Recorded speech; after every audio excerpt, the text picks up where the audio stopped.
আসসালামু আলাইকুম। সৌদি আরবের মরুভূমি, কিছুটা মালয়েশিয়ায় মরুভূমি।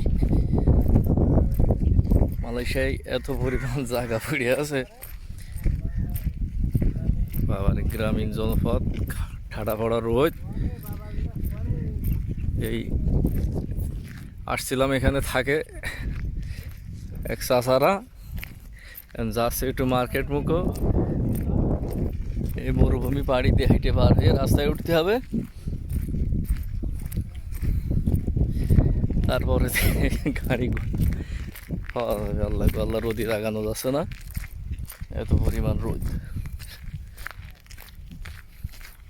তাহলে আরব দেশের মরুভূমিগুলোর কি দশা, এখানে এসে কিছুটা অনুভূতি যদি এই হয়।